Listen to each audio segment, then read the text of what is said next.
What if Hollywood remade Kill Bill and took out the fun and great action sequences, but threw in a couple possible mutants? That's Elektra, and that's what we're reviewing this week on the Superhero Pantheon. For centuries, those with extraordinary powers have waged a secret war for supremacy. Now, in between good and evil, stands a warrior. Her name's Elektra. Like the tragedy. Your parents must have had a sense of humor. Not really. She has mastered the skills of the past. She can read the shadows of the future. I see what's gonna happen before it happens.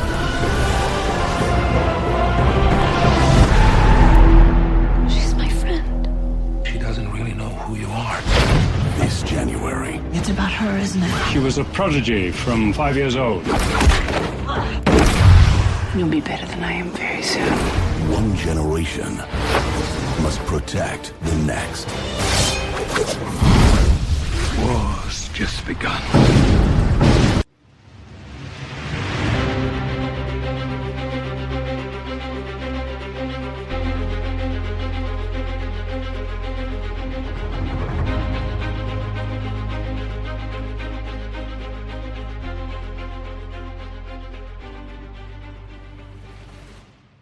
This is the Superhero Pantheon. On this podcast, we take one superhero film a week and decide whether it should be in the Pantheon, the Pile of Shame, or somewhere in between.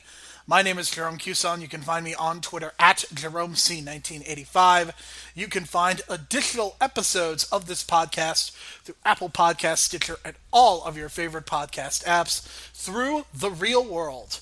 We strongly encourage you to leave a 4 or 5-star review so as to help people discover this show and the great work that the folks at The Real World are doing.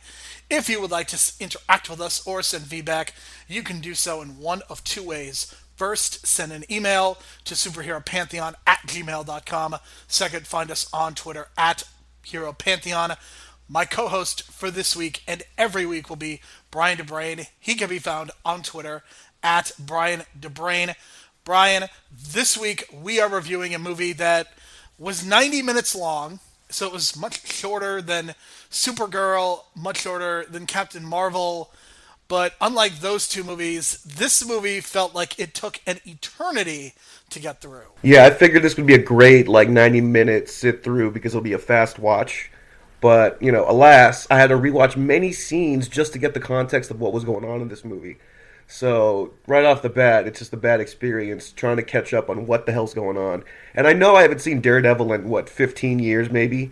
But still, I remember Elektra being much more energetic and much more charismatic in Daredevil than she is in this movie. So, I don't know what the hell happened, but this movie was boring, darkly lit, and poorly put together.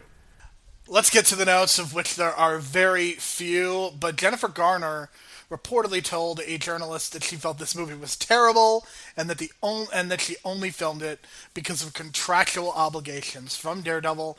And Brian, if there's one thing I always like to hear from stars, it's that they only filmed a movie because of contractual obligations. And you could tell by the look on her face that she was contractually obligated to be there. I hope she got paid, because this was certainly a kind of a disaster at the box office. The box office was about $30 million, cost $40 million to make, plus all the ancillary costs of budgeting and marketing the film. So this was a clear box office loser. Ben Affleck filmed a cameo reprising his Daredevil role as Matt Murdock, but was cut from the final film. I almost wonder if this had to do with some of the controversy after the Ben Affleck-Jennifer Lopez thing went south, because that was definitely a controversy that was going on in 2004 and 2005, especially because Gigli is generally regarded as one of the worst movies ever made, and we all know what happened to Jersey Girl because of that relationship.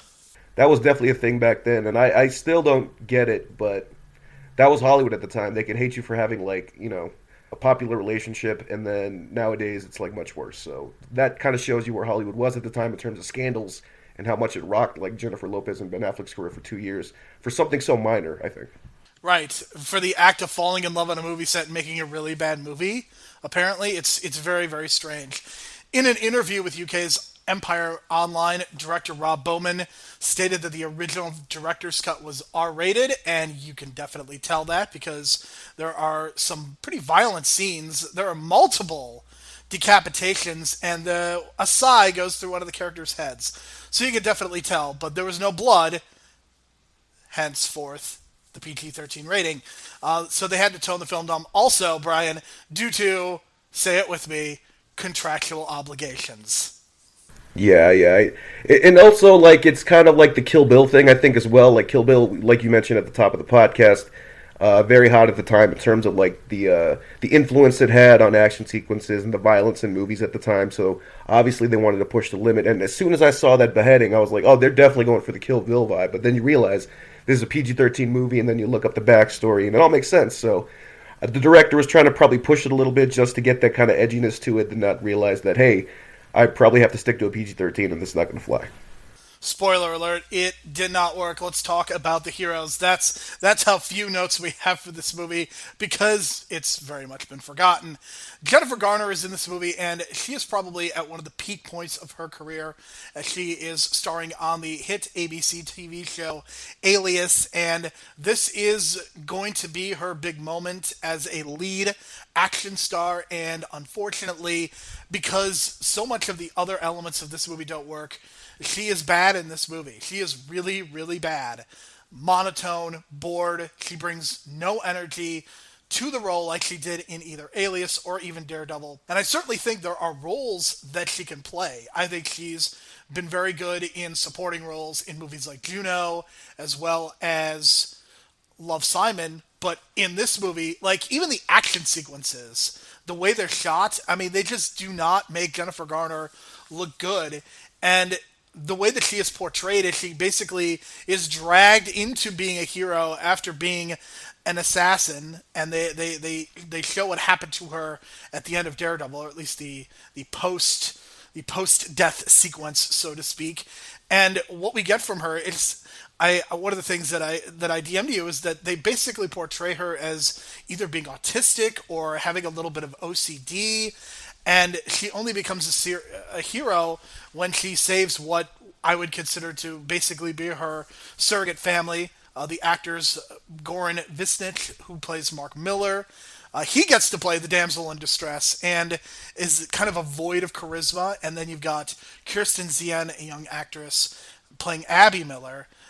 She starts off by playing an annoying teenager, but in the spirit of superhero films like this, she is, of course, a special of some sort. And I guess it's kind of given her own lasso of truth, except it doesn't make people tell the truth, it just strangles them.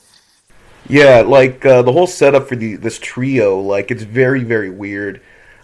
We don't get much background as to why she even decides to be an assassin, right? All we know is that she's resurrected by Stick, who's portrayed by Terrence Stamp in this movie, as opposed to forget his name, but he's in Silverado. Are you talking about Scott Glenn? Very underrated actor, and I prefer the Scott Glenn version much more, actually, and that's an easy one to say, or it's an easy thing to say, but Jennifer Garner in this just seems so lost, and I don't know if the director didn't know how to direct her character, you know what I mean? Like, it just seems like she was trying to figure out what her motivation was throughout the movie and couldn't find it until maybe like the last minute of the movie or 2 minutes where, you know, the little girl's on the bed, and it's like a kind of a callback, you know what I mean, to when she was resurrected. So that was the only, like, they did a full circle thing right there with her being resurrected and her resurrecting the girl. So that was the only, like, little thing that I liked. But other than that, like, she is acting like a hero, sort of, but she's a hired assassin, so it's hard to say that she's a heroic person, you know what I mean? So, and within a 3-second decision, she would have killed the girl for $2 million, you know what I mean? So, and then all of a sudden, she just gets a heart, and then all of a sudden decides to save him for some reason. And it's also kind of weird that all of a sudden the people that you were hired to kill are all of a sudden next door to you that you didn't notice this whole time. Like, what the fuck is that? So I don't know. There was just a lot of, like, you know, missteps in context and missing steps in the plot. So just a lot of things like that. And then you tie in with the fact that, you know, the hero character's not even that motivated. It sucks, man. But what can you do? But at least, like, I like the look of her suit, which you can talk about later, because at least they got the color right and all that stuff. But you're right, it just seems like she was taking a paycheck, and it sucks, and it really affected the performance. Absolutely, and I think one could make the argument that Stick is the one that kind of set this whole thing up because he apparently can see all, even though he's blind, but he can see all, and he is able to manipulate this situation and give Elektra a surrogate family. And as it turns out, Brian, just like in real life, the movie was about the friends we made along the way. Yeah, yeah, and then you make your own family at the end, and then just kind of leave them for some reason. So my score is a 3. It's very disappointing because I feel like, based on what we got in Daredevil, it could have been a lot better in this performance, and she could have been a lot more motivated. But that lack of motivation really affected it, and the lack of probably strength in the director not knowing how to direct the character really took it down as well. Right, and I am right there with you on the 3. And there's a couple things that I want to point out. We could talk about the suit later because I actually have some general comments, but not 3 minutes into this movie, we get a gratuitous, very male gazy shot of Jennifer Garner's ass, and it reminded me a lot of the shot of Gal Gadot's ass in Justice League, and I think that that kind of exemplifies the problem with this movie. Of course, Jennifer Garner is a beautiful woman, but there has to be more to this than that. Like, besides the fact that she is in this costume and she apparently is really good at what she does, it's really hard to get invested in a character who seemingly exhibits no emotion and does not care about anyone. So for all those reasons, I am going to agree with you and give this a 3.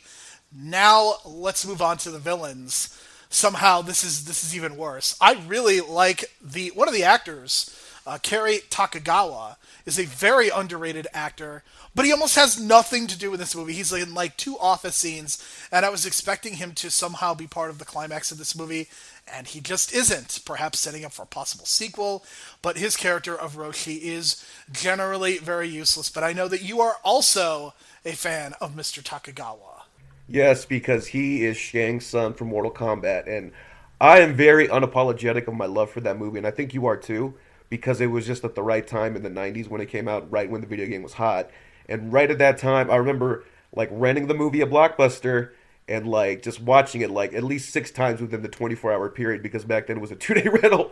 So yeah, like I really hold him in high regard as like this kind of like cult figure from my childhood, kind of like being the actual face of Shang Tsung in my head more than the game Shang Tsung. So that's just me. And then also kind of like reprising a little bit of that role a little bit in Balls of Fury, an underrated comedy, I think, that's kind of underappreciated. And I know it's a stupid comedy, but he was good in that too. Right, and maybe at some point we cannot do a superhero pantheon episode about it, but we may have to do an episode about Mortal Kombat because I unironically love that movie. Like, there's not a hint of irony. I actually think it's very good and will not apologize for it. The second movie is dreadful and really terrible, but the first one is really good. I feel you on that one. I feel you on that one. All right, well, as much as I would love to talk more about Mortal Kombat, because let's be honest, this movie probably could have used Goro. Let's be honest. You could have just turned Bob Sapp into Goro. It would have been the same movie. Essentially, it would have been the same movie. So there are henchmen in this movie, and they are basically mutants. And I don't know, I was getting a very Wolverine Origins vibe from them because they were basically defined by their powers, had no discernible character habits other than that. What is interesting to note, and I'm going to point this out in the villain section, is we actually get a girl-on-girl kiss for the first and probably only time in a superhero movie as Typhoid, whose power is very similar to Poison Ivy's in that just by touching or kissing, she can poison people. So I guess that is a historical note to mention, and Bob Sapp is in this movie playing Stone, another great character name, and he goes out like a punk in 3 minutes. Yeah, former IWGP heavyweight champion Bob Sapp is in this movie. And doesn't say a word. He just shows up, punches a tree, I think, and then gets crushed by a giant tree. So there you go. And I'm not to mention, like, you got a guy named Tattoo who has living tattoos, who animals come to life, and then when he dies, the animals are just illusions, I guess. But that's just such a shitty name, Tattoo. The names were very, very low rent, even for, like, I think Bond villain names would have been much better. Like, they just didn't, I don't know if it's from the comics or what, but these henchmen were terrible. And I didn't like the lack of explanation of the powers. It is just assumed that they are mutants. Is it the same shared universe as the X-Men universe? You know what I mean? Like, they could have done, 1 minute of work to explain all that, but they really didn't touch on it. They kind of just said that they're his warriors for the Hand, and we hardly even mentioned the Hand because the Hand is a big part of the Daredevil series. And here it's like there's just this corporation in this tower that you don't really see. It's a very small scale, everything. So the Hand doesn't even feel like this big presence. It just feels like this office. And, with some guys with superpowers that have no explanation. So the lack of all that put together, those are the villains. Like, there's no, like, the other main villain would be Master Roshi's son, I believe he was, who apparently also killed Elektra's mom for some reason without any explanation. So, again, poor writing into that just makes this a really shitty score of a 2 for me. I'm also going to give this a 2 for all of the reasons that you mentioned. And one of my big complaints about the Daredevil series, and this also affected the Defenders as well, was just how poorly rendered the Hand is. Because to me, it's just really hard to have this group be in a movie and to really invest your time and care about them, because the Hand is kind of this all-knowing, all-seeing organization, and it's really hard to get invested in an organization. I always think that the best villains are generally the ones where you can get invested in one character, like a Killmonger or a Joker. You don't have to care about the organization. You can just care about one person and keep your focus on that. And you're not allowed to do that at all this movie because there really isn't one main villain. So you ended up with a final battle that really doesn't mean anything because there is no investment in who Elektra's fighting. And I think that is the biggest sin of this movie is there is no big climactic battle. Of course, Typhoid does kiss Elektra, but then she runs away, turns around, and a sigh goes through her head, and that's literally how she dies. And it's impossible to care about any of what's going on with these individual battles. And even the way that Elektra defeats Roshi's son, there is nothing to this movie.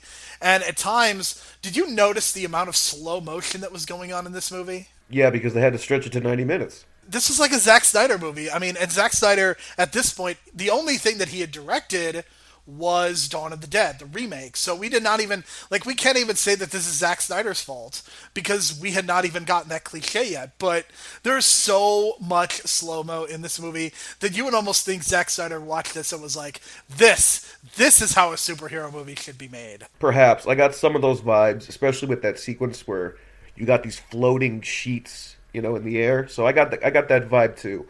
But I do feel like that, I don't know, like they could have done a lot more different things, but they just didn't know how to make a good movie at the time. The guy who directed it just didn't know the scope of what he was doing. And he ended up more of a TV director anyway. Right, just like Supergirl, this is a person who is much more known for TV.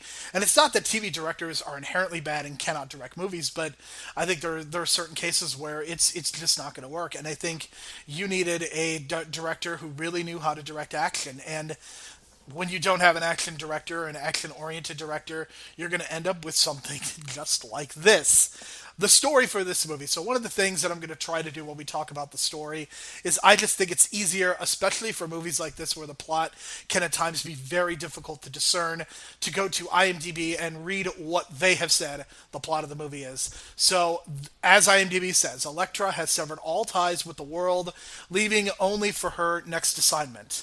But in an unexpected turn of events, she is forced to make a decision that can take her life in a new direction or destroy her. Key players in Elektra's journey are Stick, a blind martial arts master responsible for Elektra's resurrection, and Mark and Abby Miller, a father and daughter on the run from the Hand, a powerful syndicate whose members practice the dark version of the martial art Kimagor. Basically, what you get is you get a lot of dialogue. You go almost a half hour or 15 minutes between action sequences each time. And the characters, they lie to each other a lot, and they make a lot of very poor choices. And I think that this is something that I see in so many superhero movies and TV shows. I just want it to stop. Stop lying and stop making poor choices every time out. I understand that the characters cannot be intelligent all of the time, but when you have a movie where everybody is constantly making the wrong choice, it just makes me so angry. Yeah, I definitely get that frustration. I was getting very similar frustrations. Just the character motivations, like why are you moving out into this lake to hide from the Hand when they know you can find you anyway? Some of those things just didn't add up in my head. And then we mentioned all of a sudden you're paid $2 million, Elektra, to kill this father and his daughter, and they happen to be moving in next to you, and all of a sudden the daughter's breaking into your house. You know what I mean? Randomly, and then asking you to Christmas dinner, and then I can't believe that Elektra's so like out of it and out of touch, or just whatever, that she doesn't even realize it's Christmas Day. So just weird stuff like that. You know what I mean? Just a lot of plot holes and a lot of like, especially at the end, like I mentioned off air before we started, like there's a big explosion during the final 15 minutes of the movie, right? And for some reason, Elektra goes to her house that she grew up in for some reason that is not even explained. And then she blows up the kitchen, right? So hypothetically, the house should be on fire because the house just had an explosion. But all of a sudden, there's no fire, and all of a sudden, the house is fine. And they're back in the house at the end of the movie doing the final sequence. So I'm like, what the hell is going on? The house should be on fire. And not only that, there's like all these other little things that don't add up as to like why that Master Roshi's son killed Elektra's mom with no explanation, and for some reason she's haunted by it, but doesn't decide to like confront it until now. Like, what the hell? Like, there's a lot of things that just don't add up and are too coincidental and just don't add up to a really coherent plot. And by the end of the movie, I'm just frustrated. And like, why are you walking away from the family that you just put together randomly in the last day? And like, well, all of a sudden you love this little girl that you just met a day ago. And where the hell is her father? He disappears for the final half hour. Like, just kill him if he's not going to be there. He was in the house, I think, hiding, and the hand didn't even find him. So I don't know. I just don't know. How do we even come up with a score? I have a 3 written down. I am lowering this to a 2 because this just makes me angry. I'm going with a 2. I was going to go with a 1, but like I said, I did like the full circle thing that they at least did, or tried to, with, you know, Elektra. They had a flashback of her being resurrected by Stick, and then in the same way that she has to resurrect the little girl. So that's a full... I'm a fan of full circle things that kind of pay off. So in terms of that, I give it a point. So that only makes it a 2, which is not even saying much. No, it isn't. I did enjoy the opening sequence. I appreciated what they were trying to do. And even though the performances weren't spectacular, I at least appreciated that they were treating Elektra with respect, like a menace, even though there was the gratuitous shot. All right, let's talk about the technical aspects of this movie. And Brian, this is not a burning question, but this is a serious question. Why the fuck is everyone goddamn whispering in the dark? Yeah, that was a big frustration for me. I have no idea what they were thinking. I don't know what they were doing with the lighting, because like the lighting was terrible throughout the whole movie. It's barely watchable. The visual aspect of this movie is like not good. There's only one like 15-second sequence where they're driving a van and you see like this brightly lit wall that's like spray painted, and that's the only like visual highlight of the movie for me, because that's the only bright, clear shot of the movie. And then you mentioned like the audio being so low. Like, I don't get it. Like, I don't know if this director's keen on like this idea that humans like whisper when they talk, so we have to capture that on film or whatever. But it was definitely frustrating. And then, like I mentioned, with the light, even with the lighting that they're trying to do, it's just so like half the shots are so dark, you can barely tell the expressions on their face. Even in the daylight, so much of it looks like it's dark. Like half of their faces or half of their bodies are covered in dark. It's really strange. And then you got the father, who I'm going to call Luca from ER because he's Luca. He is just dressed all in black, and in every scene he seems to be dressing in the same thing, even a day later. So I don't know, just this weird little thing going on with the costumes. The only thing I did like was the Elektra costume at the end with like the bright red that actually stood out, because bright red just has to stand out in the dark, so there's nothing you can do about that. So at least they had that. And I did like the sheet stuff a little bit, but other than that, like, the score was horrible too, like, really horrible, and it was just kind of like 2005 music at the time of what, you know, this, like, alt-rock soundtrack that we gotta do to appeal to the kids these days, and it just doesn't click. So I'd much rather of, like, the Tarantino thing where you add in old songs and kind of bring them back, like a Guardians kind of soundtrack, or you do, like, a really standout score. But at the time, I don't think they had anyone that can kind of do that score for this movie. Right. I think the editing is almost incomprehensible. You mentioned the major continuity error. The action sequences are done in slow-mo. They're nothing to write home about. There's tons of cuts, and it's really hard to get invested in any of those sequences. Like you said, I think the score is pretty forgettable and mediocre. And I know that you like the color of the suit. I like the suit as well from a color standpoint, but it is impractical to what she is trying to do, and that really annoys me, because they were clearly trying to accentuate certain aspects of Jennifer Garner's body, and it doesn't work for a superhero film, and it comes off very poorly. So I am giving the technical score a 3. I'm going with it too because I just felt like that score. I mean, sometimes a score can change a movie, right? Like I was really high on the Jerry Goldsmith score last week, but here it's the complete opposite, and it kind of lowered the movie even more for me. I can certainly understand where you're coming from. I mean, I don't think the difference between a 2 and a 3 is that great because no matter what we are saying is this movie is bad and should never be watched by anyone.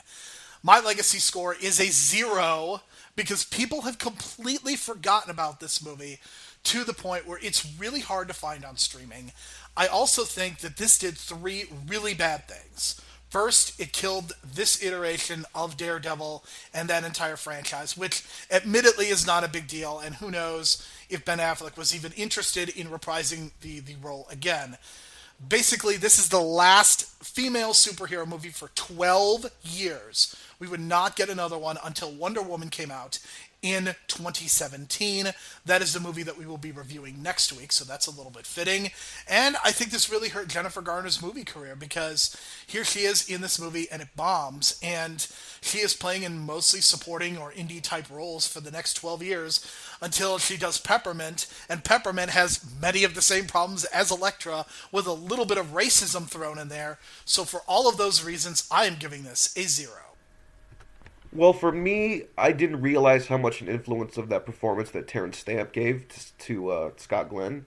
So for me, and I really like Stick in the show, Daredevil. So for me, that's kind of some of the legacy that I'll give it credit for because it's obvious they took a little bit of that and then added a little to it, but Terrence Stamp kind of gave it some grounding or some kind of basic work or like a skeleton, if you will, to kind of build on. So that I liked. For me, the legacy is just more like... it sucks, but it's also a thing to learn from kind of thing. And I think a lot of people learn from their mistakes in this movie. And the idea that we can just cast TV people and kind of like get a big audience for them kind of doesn't work in this movie. So I think you learn from that. I'm going to give it a 2 only because you can obviously learn from the mistakes from this movie, the Terrence Stamp thing. And then for me, if you kind of think about it, this is kind of the first attempt at a Marvel extended universe, if that makes sense. Because I think we were going to get a Fantastic Four 2 was not even out yet, so before they even attempted to do the Silver Surfer thing. So this was probably the first movie to try and do an extended universe, so I give it credit for that, even though it just failed miserably. You are a very kind and generous soul. So for me, this gets a 10, and for you? Oh man, an 11, so it's right on the cusp. And I don't think it's like dirt trash, I think it's just boring. So I think there's a difference in like, really like mind numbingness with like Catwoman and, just boring movie making with this. This literally has come 1 point short of being entered into the pile of shame, which is funny because Spider-Man 2 was 1 point short of entering our superhero pantheon. So it's very interesting that we kind of have these 2 movies that are literally right on the border. And I think where Supergirl had some moments. I think Supergirl was not good, but I don't think it was boring for extended amount of times. This movie was just boring, and I think that's why it should never be seen by anyone. So this also is going to end up being one of our shorter episodes, as we have not even hit the 30-minute mark, and we are already getting to the burning questions. And Brian, I'm going to start off with the most important one. Raphael from the Teenage Mutant Ninja Turtles and Elektra both wear red and use size. This cannot be a coincidence, right?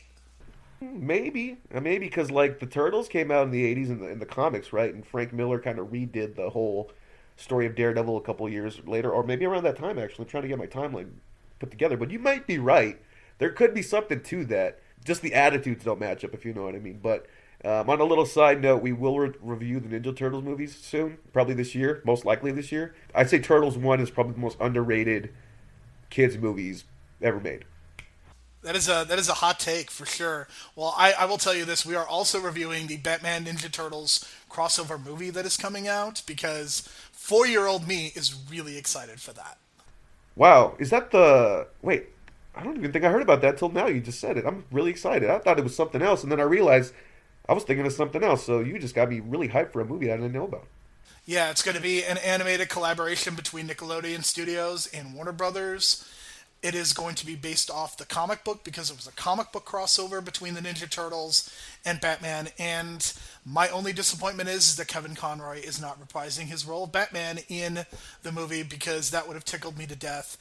Batman interacting with the Ninja Turtles with those same voices, that would have also been great. But sadly, we do not live in a perfect world, so that is not going to happen. Yeah, that sucks, but you got me really hyped, and like I said, we're going to review that trilogy, and it's very underrated in terms of, especially the effects. The first movie's good, the second movie's eh, and the third one's bad. It's really bad, Brian. I do love my Tarzan Boy song. All right, we are getting off track here, but can you really blame us? Anyway, so we are going to evaluate now the difference between the character of Elektra from the movie and Elodie Young, who was the character of Elektra on the Daredevil television series. Brian, who is better, Jennifer Garner or Elodie Young? Oh, Elodie Young, and it's not even close because she's confident in the role. She gives the role life. She knows the motivations of the character. She knows what the character wants. And, it's very much a different Elektra, completely different than the one we got in this movie. And the one in the show is much more dark and much more sinister, much more selfish, but at least it's much more, thought out and put together than the character that we got in the movie. I would certainly agree with that. Elodie Young is significantly better in the role. And this is despite the fact that I think Defenders is really bad. And the fact that Elektra, spoiler alert, was revealed to kind of be the big bad was a disappointment, but it's still better than whatever Jennifer Garner was doing, that's for sure. Question 3, Brian. Where is Mike Miller during the third act of this movie? I'm assuming he's hiding in, like, a kitchen that was blown up or something weird like that. I don't know. He's definitely in the house. Like, that's for sure. But for some reason, the hand doesn't get to him, so more deleted scenes or whatever. Does he have, like, special powers, too, like his daughter? No explanation, just him showing up at the end and still wearing that same black turtleneck and same pants. What if he was providing free medical care because in reality he was a county hospital doctor? Is that true? Is that like a shoot in the movie? Like that's a fact from the movie? No, that is me alluding to his character in ER. That is completely made up. Okay, because that would have been great for that. Because I was like, I'd buy into that. But yeah, because to me he's always gonna be Luca from the 3 years I watched ER. So it sucks that he was in this and no one remembers him for it, but that's probably a good thing. Alright, speaking of crossovers, would this movie have been better if the actor who played Shang Tsung in Mortal Kombat had just played Shang Tsung in this movie? It would have certainly made the movie much more interesting. It would have shaken things up. And it would actually added more credibility to the villains because that character is such a credible villain in Mortal Kombat 1 that it could have added like so much to this movie, which had none. All right, Brian, and the final question. How much better is this movie when it was remade as Logan? So much better, and I know you got that vibe too, especially with the idea of this woman on the run and then protecting this little girl and her having powers and then having this relationship at the end. But at least Logan had the time to build that relationship, probably over like a several day span as opposed to here it was like a day.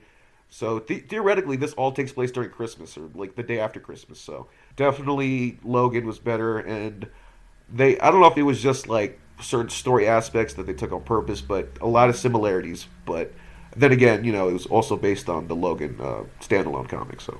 All right, so that is our review of Elektra, which hopefully did not bore you as much as the movie did Brian and I.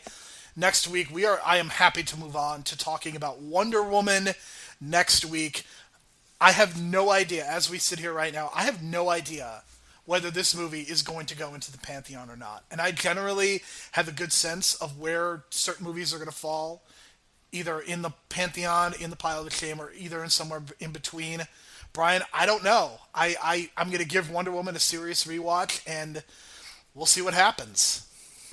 I watched that movie twice in theaters, and both times I felt, especially the second time coming out of that theater, I felt like this is, kind of like a borderline classic. So much so that it kind of like, I don't know, I felt like the legacy score a year from now, then would be a major thing. And I still think it's going to be a heavy legacy score. So I think it's going to be on the cusp going in for me, but we'll see how you kind of view it in the next couple days. All right, so that is a tease for what we are going to be doing next week. And then we will talk about what we are doing in the month of April. It's going to be a little bit different of a month, but we want to thank you for listening to us and finding us on our new feed here at The Real World, and make sure that you continue supporting the other podcasts that are on this feed, including From Broadcast Depth, as Kevin and Ben have just about wrapped up their thoughts on Lost. I know that Mike and Matt are working on a Game of Thrones podcast. Make sure that you are checking that out whenever it comes to the feed. So for Brian, my name is Jerome. Thank you so much for listening this week. We will talk to you again next week. Was that Jason Isaacs in the beginning?